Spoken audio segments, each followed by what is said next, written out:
Musa mtumishi wa Mungu alipofariki, amen, Mungu alimwambia Yoshua maneno haya: Musa mtumishi wangu amefanya nini? Amekufa. Akamwambia ondoka. Amina, amen. Na kama unakumbuka nilivyoanza kufundisha wiki zilizopita, Yoshua 1 hiyo, anza kusoma kwanza Yoshua 1, Yoshua sura ya kwanza, anza mstari wa kwanza. Neno la Mungu linasemaje? Yoshua 1:1.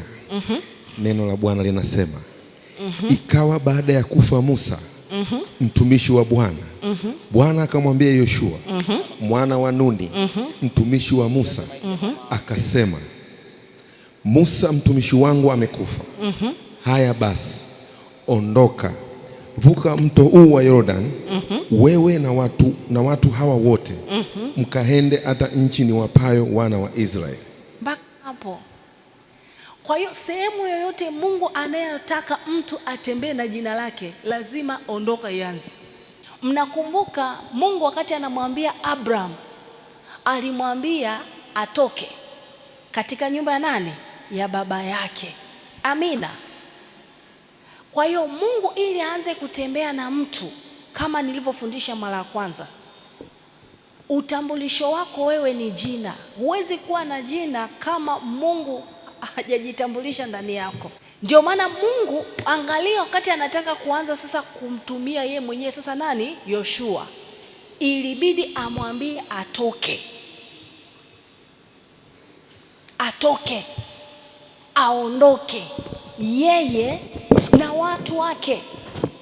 Na Musa alivyokuwa anaongea na Abraham hivyo hivyo, alimwambia afanye nini?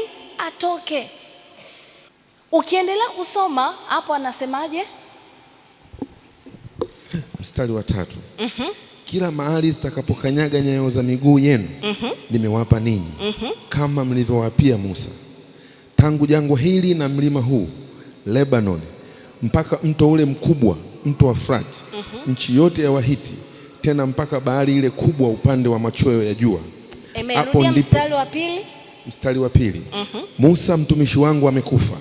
Aya basi, ondoka, vuka mto huu wa Yordani, wewe na watu hawa wote, mkaende hata nchi niwapayo wana wa Israeli.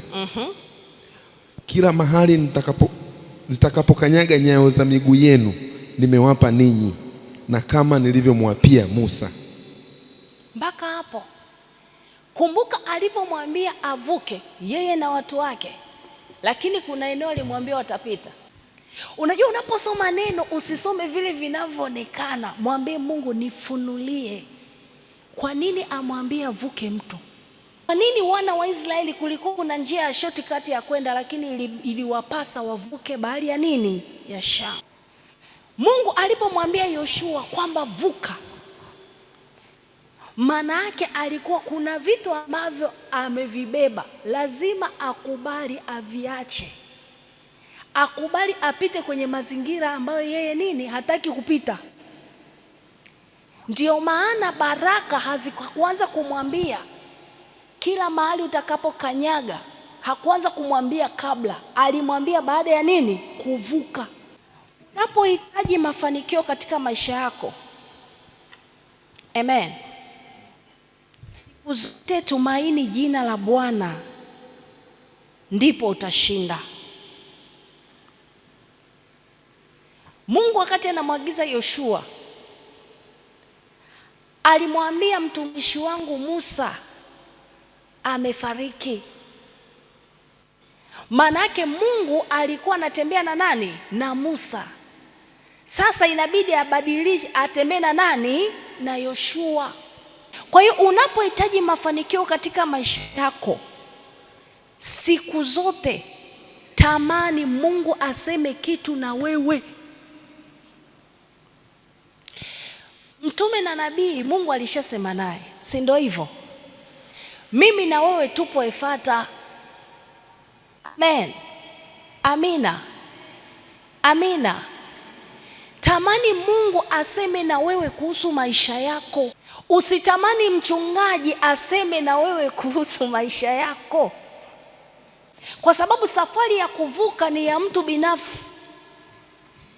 Mgeukie jirani yako, muulize mwana wa Israeli gani alibeba mgongoni wakati wanavuka bahari ya Shamu? Waliletewa meli, kila mtu alivuka, kila mtu alitumia miguu yake akavuka. Kwa hiyo Mungu aanze yani kuonekana kwenye maisha yako, lazima ukubali kuvuka mapito unayoyaona. Kwenye mto unaovuka utakutana na mamba. Mamba ni nini? Inaweza ikawa kukataliwa, kutukanwa, kusemwa. Unapovuka huo mto unaweza ukakutana na mambo magumu ya kukukatisha nini? Tamaa.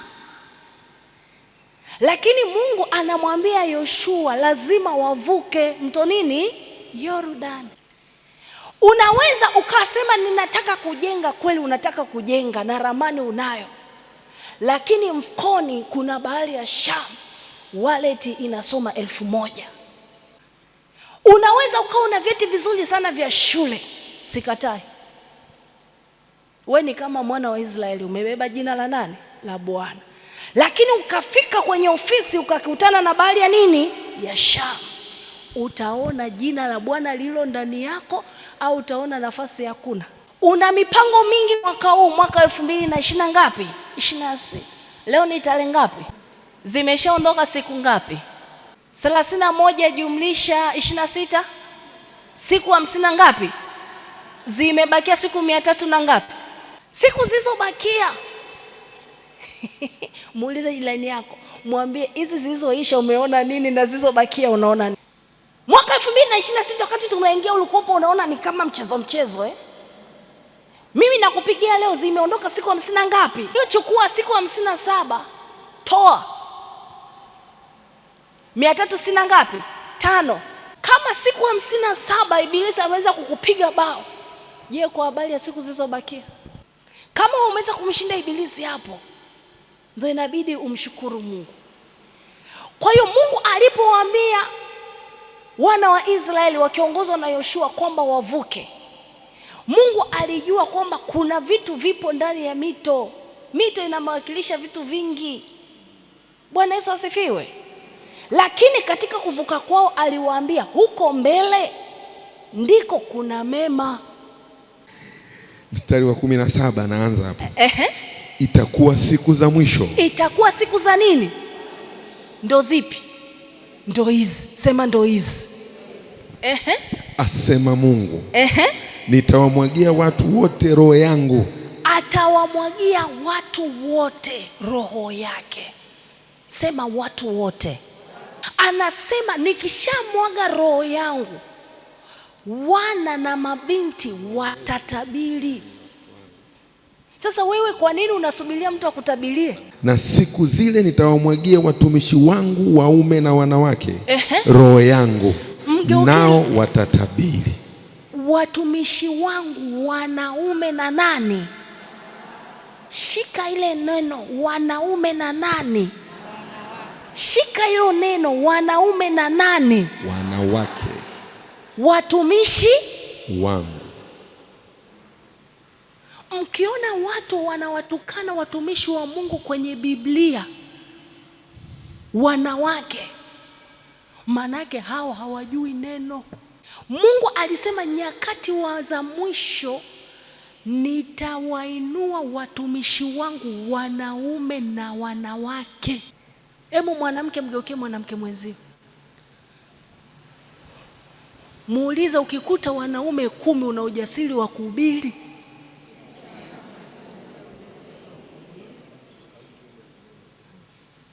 Ukikuta wanaume 1000 utaweza kusimama kwa ubilia?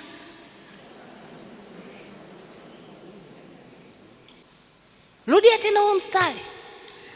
Naam, na siku zile nitawamwagia watumishi wangu wanaume na wanawake roho yangu, nao watatabiri.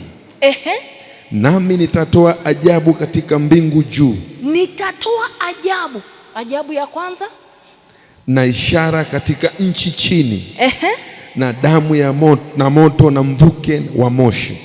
Damu, moto, mvuke wa moshi. Na moshi.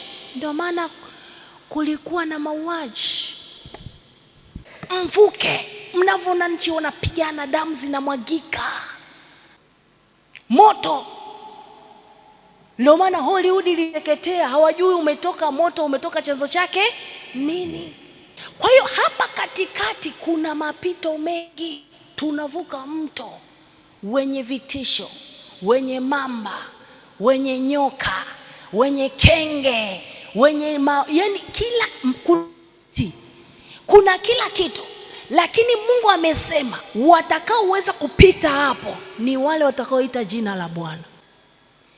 Yani kipindi ambacho unamtafuta Mungu, yani umeamua, unakuja maombi ya usiku wa manane, unaomba, sema unafunga maombi ya mwezi wa 5 unafanya, ghafla unayumba kiuchumi. Kama ulikuwa una duka, una biashara, unafunga. Itafika kipindi mpaka kanisani utapachukia. Mchungaji akiwa na ubiri, unamuona mchungaji anapiga kelele. Lakini neno linasema nyakati hizo, panapotokea na moto, panapotokea na damu, panapotokea na mvuke, panapotokea na uwatalishi, yule atakayeliita jina la Bwana ndiye atakayeokoka, sio atakayelala. Nyakati hizi ndizo nyakati ambazo hilo neno linatimia.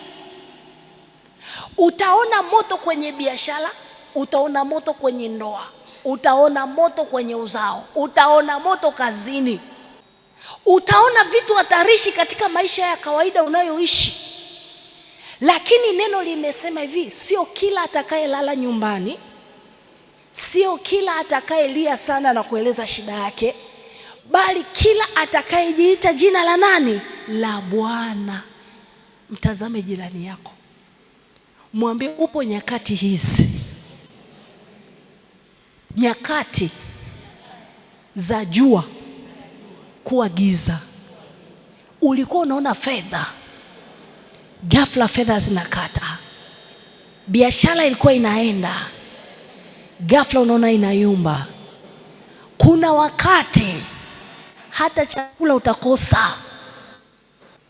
Unaweza ukapita mahali kila kitu chako kikapukutishwa, hata nauli ya kuja kanisani una.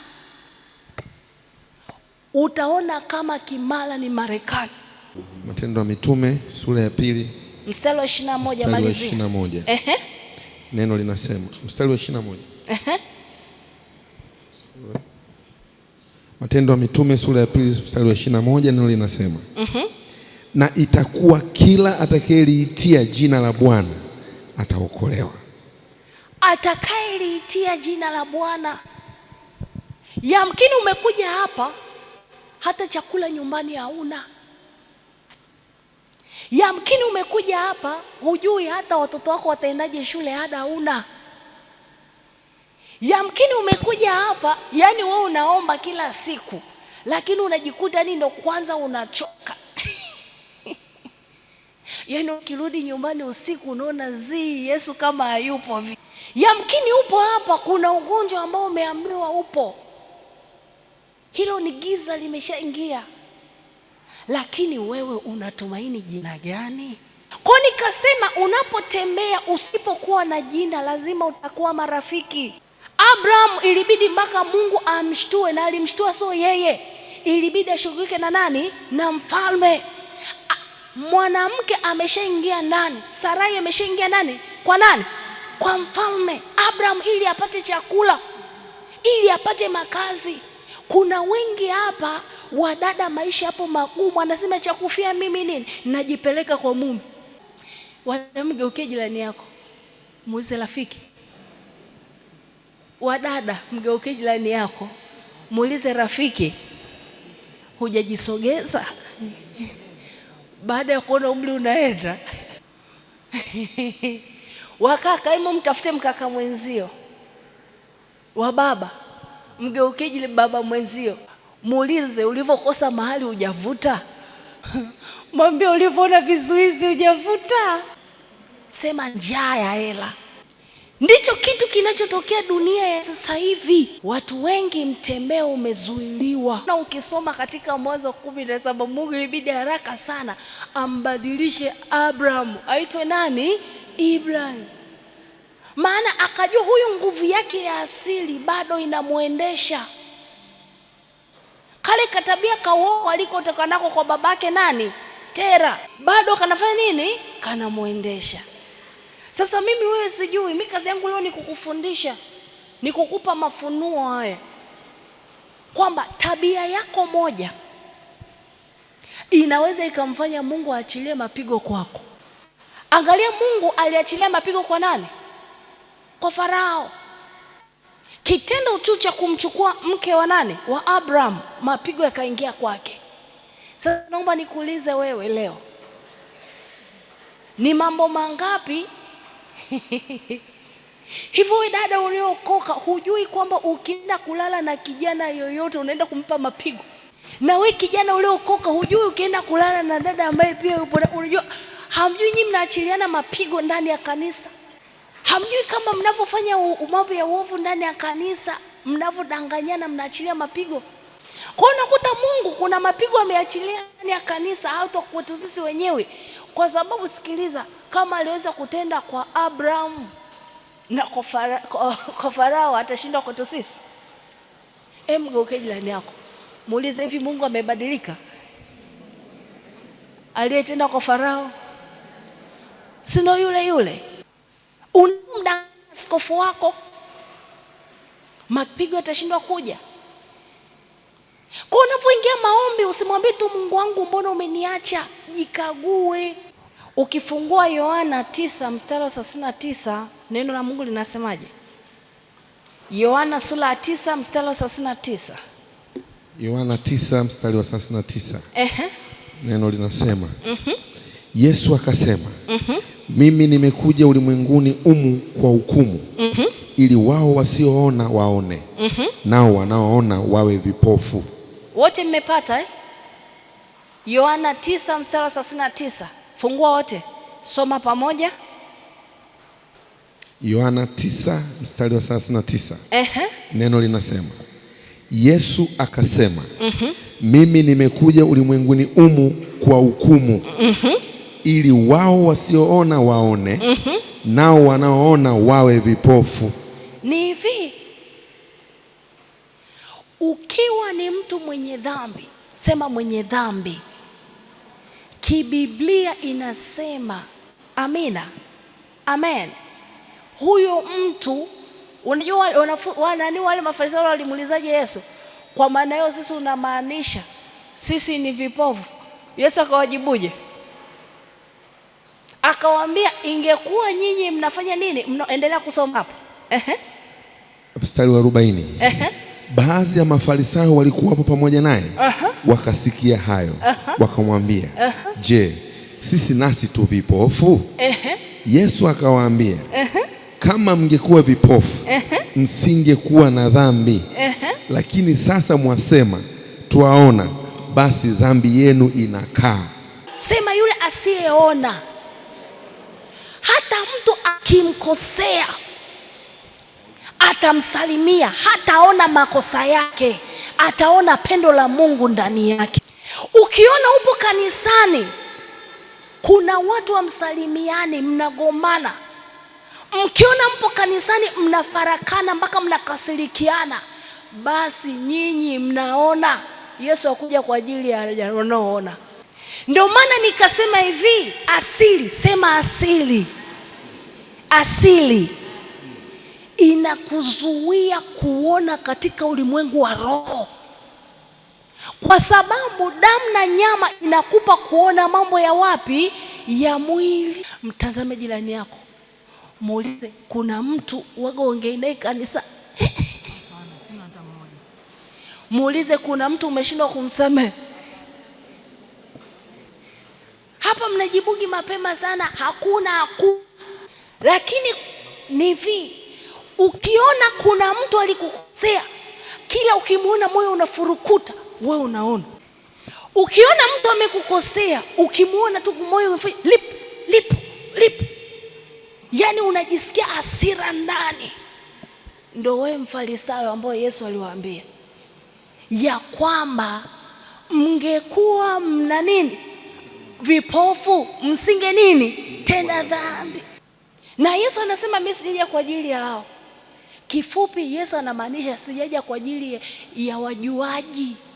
Nimekuja kwa ajili ya watu waliokubali kubadilika. Ni nini ambacho namaanisha?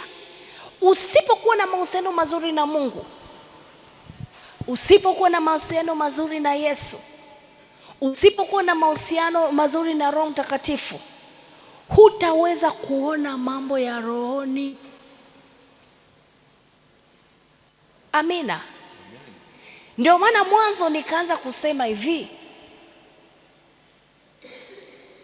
majaribu yanapokuja wewe unaona nini? Unaona jina la Bwana au unaona majaribu? Ukiona unayaona yale majaribu, basi ujue wewe unaona, sio kipofu.